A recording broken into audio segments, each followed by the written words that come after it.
Well, good afternoon. It's a privilege to speak to you all today. I'd like to acknowledge former Prime Minister Sir John Key, former Deputy Prime Minister and Leader Sir Jim Macleay, President Peter Goodfellow, former presidents who are here today, our board members, members of Parliament, former members of Parliament, and all of you, our delegates, our members, thank you.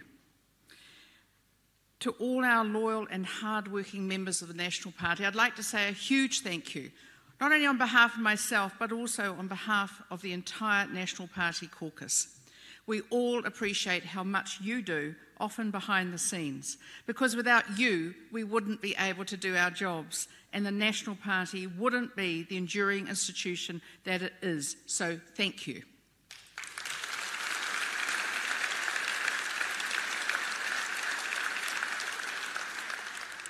Delegates, every week I hear from thousands of Kiwis who are ambitious for their jobs, for their families and for their country. They want a health system that treats them quickly when they need it, an education system that offers opportunity to their kids, and homes they can be proud of, homes they can call their own. They want to pay their bills and provide for themselves. They want to make decisions for themselves. They want their mums and dads and kids to be safe. And that's the country I want for New Zealand and the ambition I have for New Zealanders.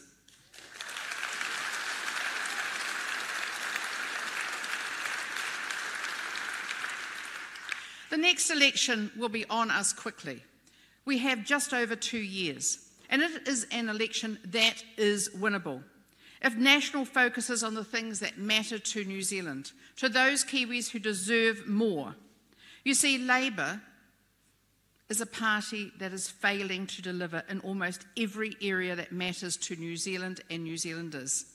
They're pushing through changes and making announcements they didn't campaign on, and without New Zealanders having their say. They're giving away your money with wasteful spending. They bought a motel in Rotorua for the homeless for $8.1 million when it was barely worth $4 million. And you can't trust Labour on taxes. They ruled out any new taxes before the last election and then announced a ute tax afterwards, penalising the very people who got the economy through lockdown, our farmers and our tradespeople we desperately need to build houses. Labour is spin over reality. And a hard-working family can't live in one of those Kiwi-build houses they announced but will never build. They promised we would be front of the queue for the COVID-19 vaccine. We're currently last in the OECD. We're last. And Labour campaigned in 2017 on housing, mental health, light rail and child poverty. Kiwi Build failed and house prices have risen $290,000 in just 4 years. They've failed to deliver on their housing promise, and what's worse is that they bought 4,000 houses from the private sector, competing against first home buyers who should have been able to own their own. And Labour promised to address mental health. They announced a $1.9 billion worth of spending. That money hasn't been spent. And mental health has become worse. And almost everyone I speak to knows someone who needs help.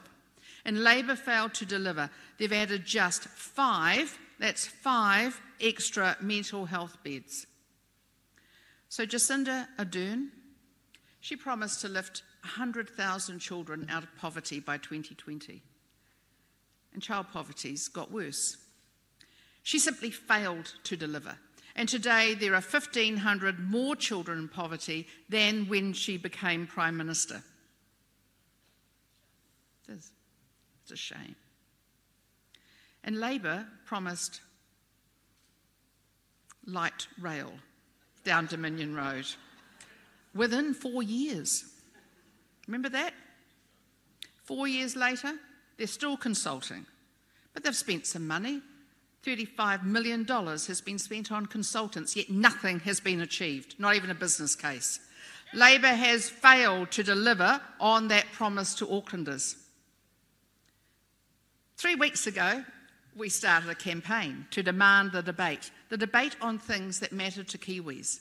You see, Labor is making decisions that the public deserve a say on. It is making changes that have wide-ranging consequences for the type of country we live in and the type of place our children will inherit. Changes they didn't tell voters about. So take the oil and gas ban. Yes, please take it. They announced this on the steps of Parliament to Russell Norman from Greenpeace, without campaigning or consulting the people that matter most, actually New Zealanders. Instead, Labor announced the ban to be a signal for climate change. The consequence is that we will import 2 million tonnes of coal from Indonesia this year to generate electricity in the Huntly coal power station. And most other countries use natural gas to transition towards a greener economy. We're using coal. At a time when nurses are feeling undervalued and underpaid and our health system struggles as they look to Australia for better opportunities, Labor announced a $785 million cycle bridge over Waitemata Harbour. They campaigned on roads for everyone before the last election, and then they cancelled them the very same day they announced a cycle bridge. But of course that was after the election. Do you remember the debate on this? I certainly don't. Do you recall the debate during the election campaign about an $800 million increase in tax on residential landlords by removing the ability to deduct interest expenses? No, that's because it didn't happen. I will reverse that.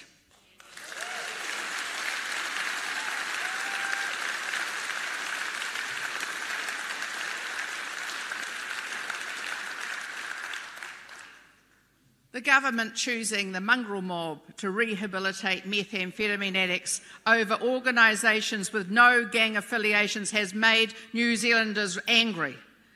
Giving $2.75 million to lifetime gang member Harry Tam when Mike King's I Am Hope and other worthy organisations go wanting is appalling.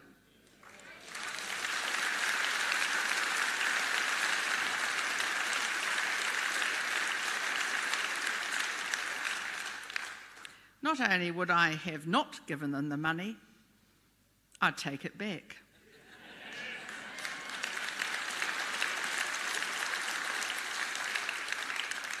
We had to start the debate on the implications of Labor's hate speech legislation in a document called He Puapua, which includes recommendations for Māori wards and local government, a separate Māori health authority and separate justice systems.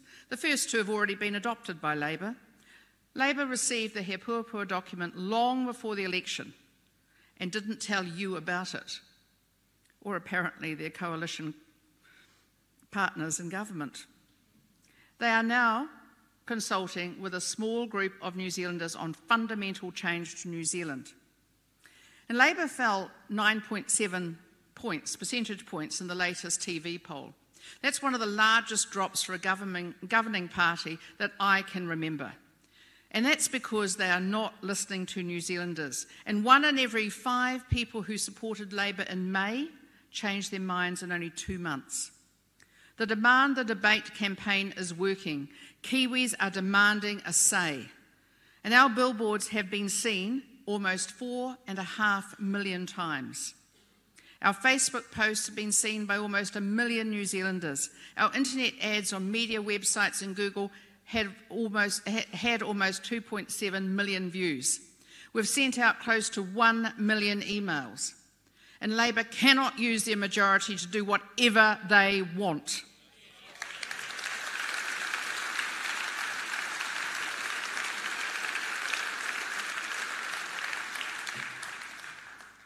New Zealanders deserve a say in the future of our country. Kiwis are demanding the debate on important issues that need fixing, and today we will start that debate with them. We won't let Labor rush through a ute tax. In fact, I will repeal it.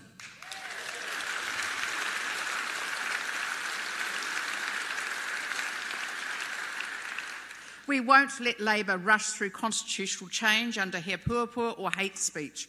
We won't let Labor rush to decentralise our DHBs at the expense of our doctors and nurses and your operations. We will demand the debate.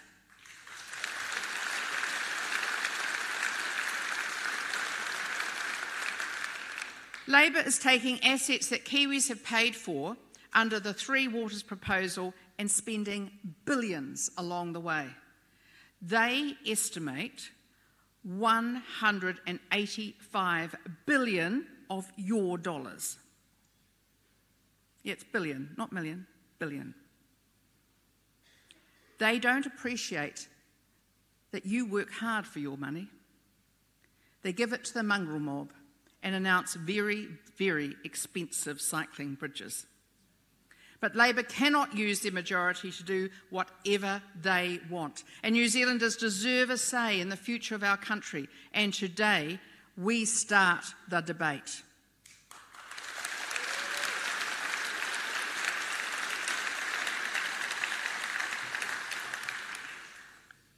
But again, we are focused on the things that matter. We're focused on the things that New Zealanders are saying are important to them.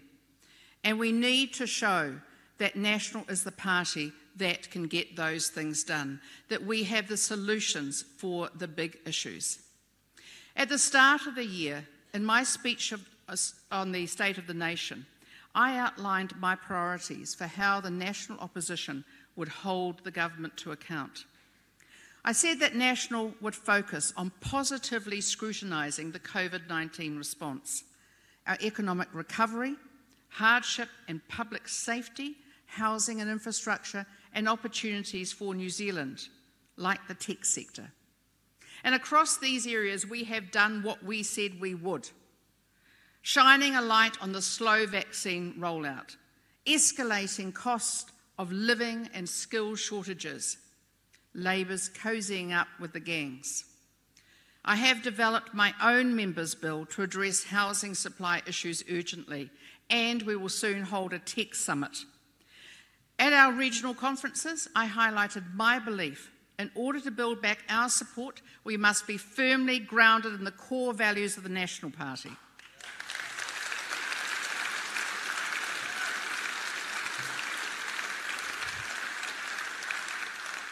The foundation of our party is built on the values of ambition and success, with lower taxes, reward for hard work and equal opportunity for all. The values of the National Party that have served us in New Zealand well over the last 85 years, as they will for the next 85.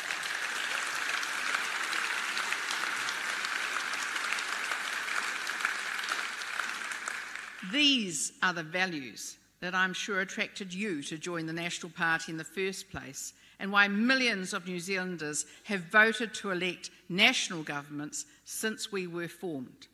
They are loyalty to our country and its democratic principles, recognition of the Treaty of Waitangi as the founding document of New Zealand,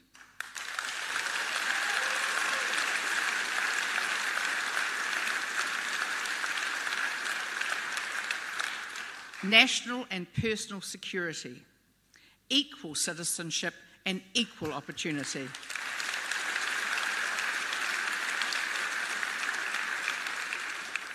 individual freedom and choice, personal responsibility, competitive enterprise and rewards for achievement, limited government, strong families and caring communities, and sustainable development of our environment. The National Party's values are Kiwi values.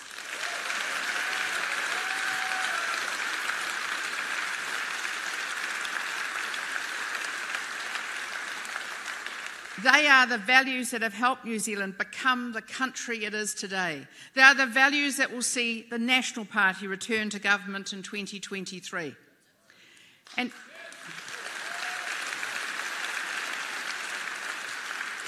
And today we start a process to answer some of the big questions that you and other New Zealanders have posed.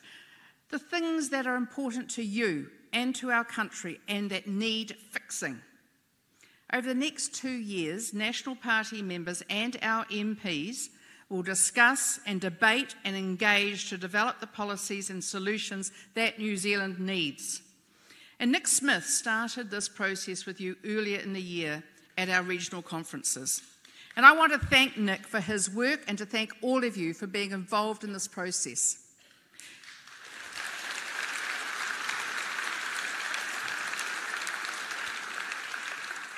You have told us that you want New Zealand to be a great place to live, work and raise a family with a strong economy so that we can lift incomes, invest in the environment and have world-class healthcare and education.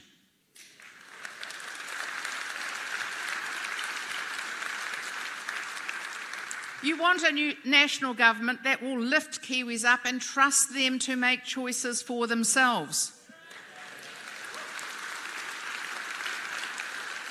That will empower New Zealanders to work hard and get ahead, and to enable New Zealanders to raise families in one of the greatest little countries on the planet.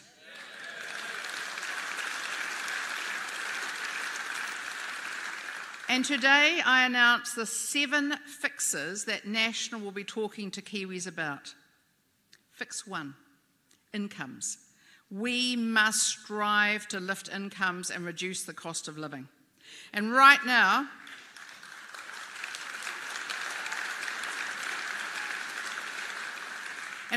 New Zealand is a relatively low-income country towards the bottom of the OECD. And today, Kiwis have to work harder and longer than their Australian cousins to earn the same wage. It shouldn't be that way. That's why we're again losing people to Australia.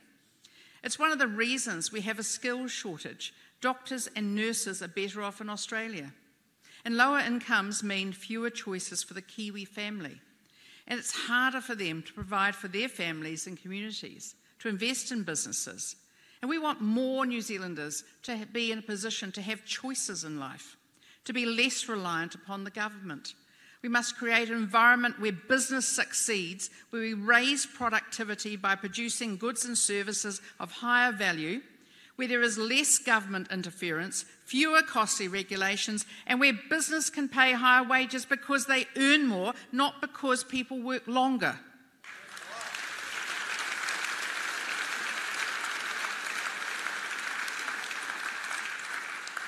So today we start the debate on how do we lift incomes so New Zealanders can raise a family and get ahead.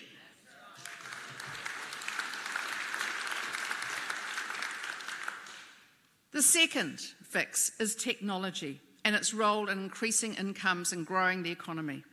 One of our highest paying sectors in the New Zealand economy is the technology sector. This is probably not the first time you've heard me talk about this, and it won't be the last. It is a portfolio I've taken on for myself and one I will keep as Prime Minister. You see, a young New Zealander leaving university with a technology degree has the potential to earn more during their life than almost any other graduate that year. From Fisher & Paykel Healthcare to Gallagher's in the Waikato to our very own space company Rocket Lab, we punch above our weight.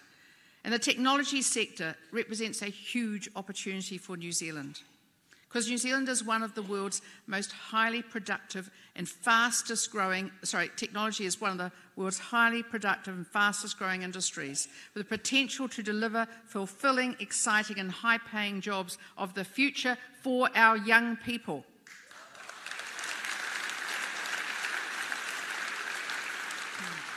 It will enhance our existing industries, it will help us meet our sustainability and climate change obligations, and it will drive many of the solutions we need in the primary sector.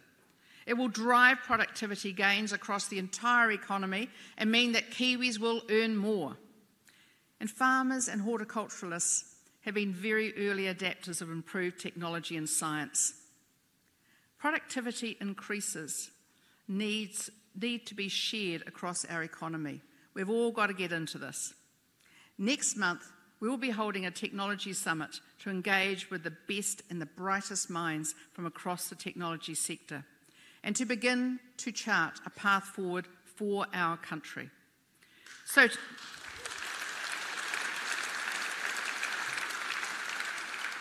today we start the debate. How do we nurture a growing tech sector that creates more and better paying jobs and competes on the world stage?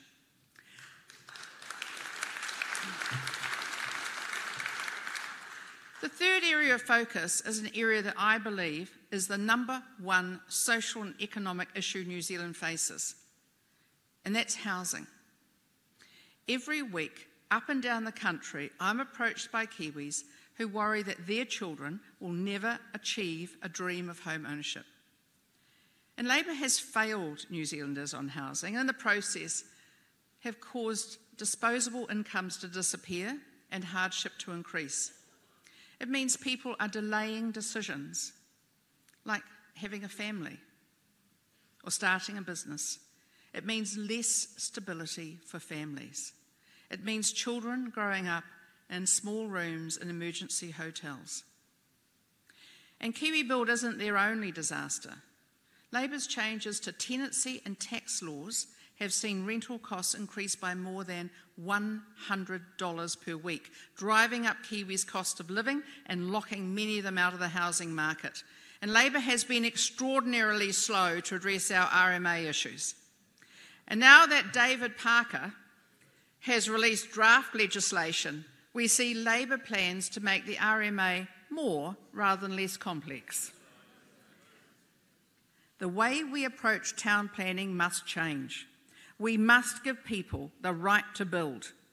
We can't let homeowners continue to be buried in planning rules, and so I have introduced a members' bill that would put in place emergency powers, similar to those we used to speed up house building following the Christchurch earthquakes.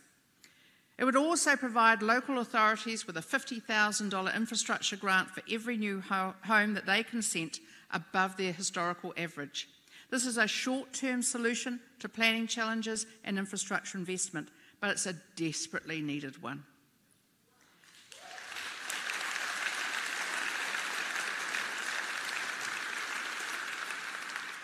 But we also need to develop the long-term fixes that address the cost of land, funding infrastructure, and also the Building Act and the cost of building materials. So today we start the debate. Why does it cost so much to build or own a home in New Zealand, and what can we do to fix it? Because rest assured, we will fix it.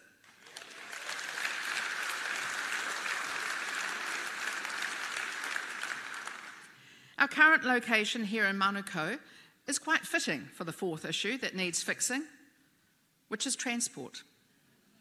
So getting from here in South Auckland to the CBD takes more than an hour using public transport. It's a 20-minute drive with no traffic, but at least 60 minutes during rush hour if you're lucky. And of course, this is also where one end of the Mill Road project was supposed to connect. And that's a project that would have helped 120,000 people. But the government cancelled that so that they could build a cycle bridge that might benefit a few thousand on one of those rare things, a sunny, windless day. In fact, they cancelled 12 roads that New Zealand desperately needs as soon as they came to government. It is vitally important that people in New Zealand can get home to their families quickly and safely every day.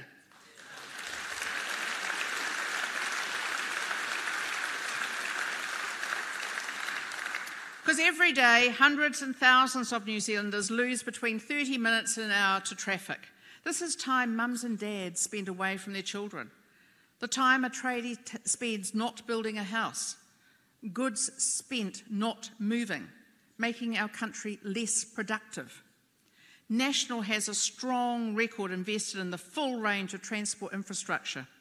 The City Rail Link, bus rapid transit on the North Shore, national cycleways and our roads of national significance, rail, buses, cycleways and roads. National delivered on our transport promises.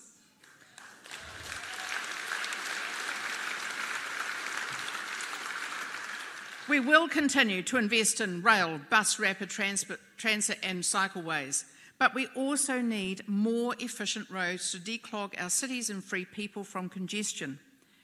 In a world where cars are set to be low and zero emissions, it doesn't make sense that we need to suddenly stop using cars. And National's fourth big fix will look at how we can deliver the transport infrastructure we need and reduce our transport emissions, and how we help Kiwis move around their towns, cities and farms in the way that's best for them. So today we start the debate on how do we get New Zealanders home to their families quickly and safely.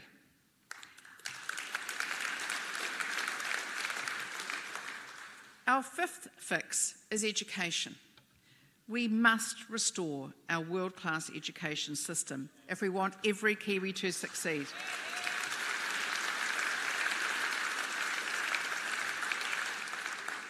Young people who do well at school have options. They very rarely get into trouble, and our prisons are not filled with people who did well at school. The last National government made huge progress in this area. We set and achieved ambitious targets for achievement and success, increasing the number of students leaving school with NCEA, particularly Māori and Pacifica students. But as our education spokesman Paul Goldsmith has been pointing out, alarm bells should be ringing in our education system today. Standards are slipping. To quote the Education Review Office, there has been a, quote, slippage of expectations. Our international performance in fundamental subjects like maths, science and English is going backwards. If we want our young New Zealanders to experience world-class living standards and income, they need a world-class education. And to lift incomes and give people choices, we need to back our teachers and back our schools to teach our kids.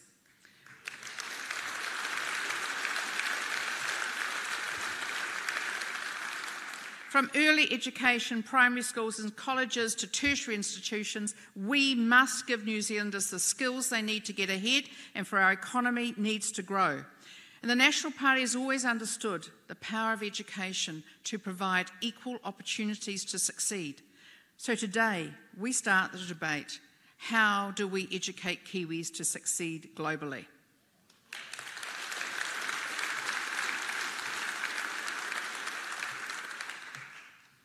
National has always believed you deserve to be safe in your home and in your community. It's a government's job to keep you safe, something that we have always taken extremely seriously. And sadly, Labour has taken a different approach, and it's not working. They've promised to reduce the prison population, not by preventing crime, but releasing criminals to offend again. They spend far too much time listening to experts on the theory and not enough time listening to frontline police officers and the victims of crime.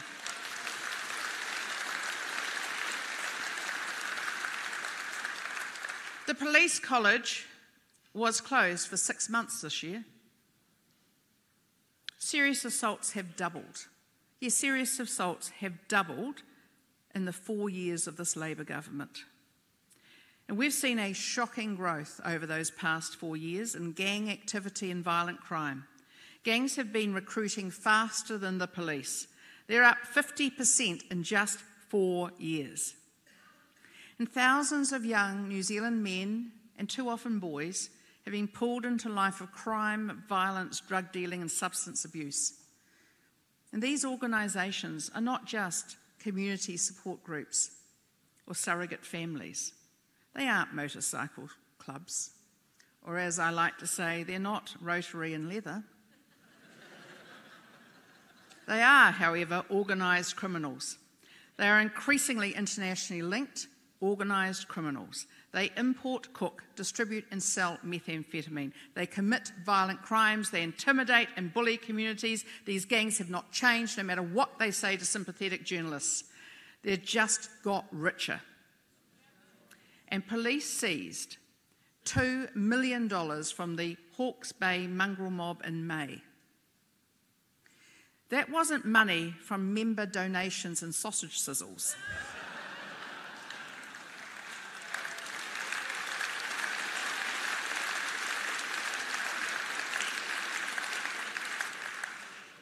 Luckily for the mob, the government is happily engaged in what the Police Association has called money laundering.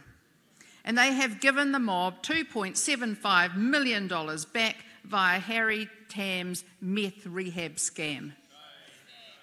Law-abiding Kiwis shouldn't be asked to put up with organised crime thriving in our towns and cities, and Kiwis should not have to fear gun crime. And National backs the police to do their job. National is the party of law and order, and this is our sixth fix.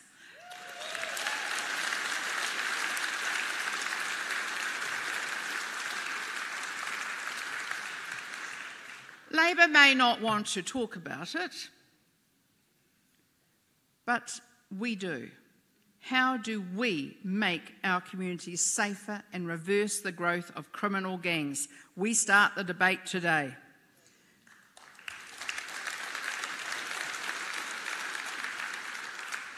The seventh fix is health, because Kiwis deserve a world-class health system that treats them and their families on time. You shouldn't have to wait for hip and knee operations. A cancer patient shouldn't be left in the Wellington Hospital Emergency Department for 30 hours before a hospital bed can be found for them. Your teenage son or daughter should be seen by a mental health professional when they need it and as soon as they need it. The past couple of years have reminded us how precious our health is. The COVID-19 vaccine rollout is a shambles. Labor needs to vaccinate, vaccinate, vaccinate so Kiwis are safe and we can rejoin the world.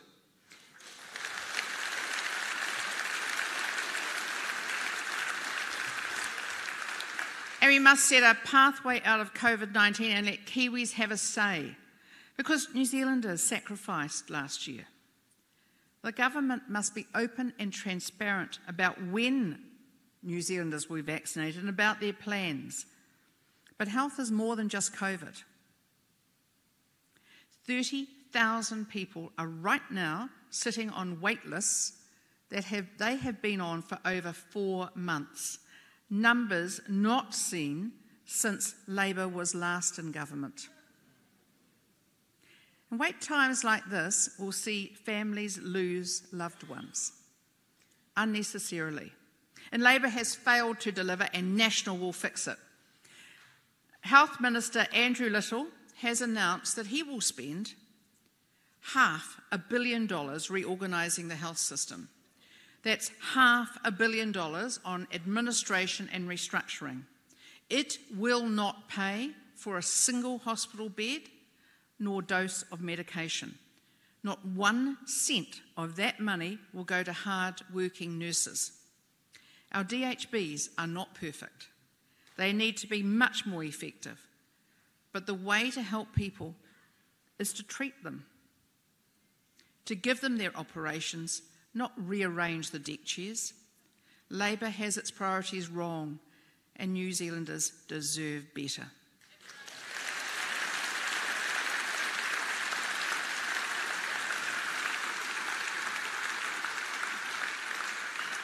When it comes to mental health, they're just missing in action. It takes far too long to be seen, let alone treated. And Labor announced $1.9 billion in funding, and then they went home for tea. The mental health system has got worse over the last 4 years as the wait gets longer. Families are in despair. And Mike King's program is not a Labor government priority, but the mongrel mob is. And government mental health will be a key priority for National. And New Zealanders will no longer bear this burden alone. We'll be with you.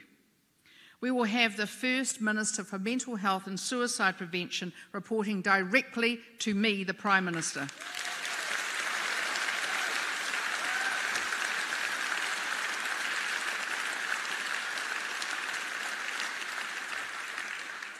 In health, we will again set targets and demand accountability, because our focus will be on outcomes, not layers of bureaucracy.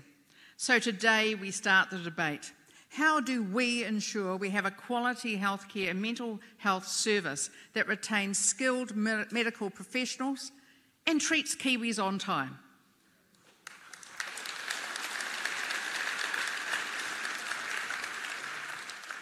Labor doesn't want to talk about these issues that are important to Kiwis.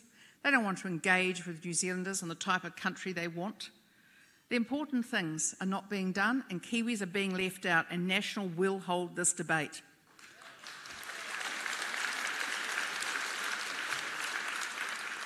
Over the next 2 years, we will engage with experts in the public and you, our members, to develop solutions. We will listen and we will discuss. We will demonstrate we are the party that can deliver on our promises and has the ability to deliver solutions for the country's big problems, outlining a vision to the New Zealand public and releasing policy in each of these and other areas as we go. Because the National Party is the party of strong families and caring communities, the party of freedoms and rights, delivering on promises, walking the talk. We are the party New Zealand can trust to run the economy, to lift incomes and keep costs down, because we understand it takes risk to start a business and that the government should work with you, not against you, to succeed. We understand farmers and their families. We understand they held our economy together before, during and after COVID, and we value them.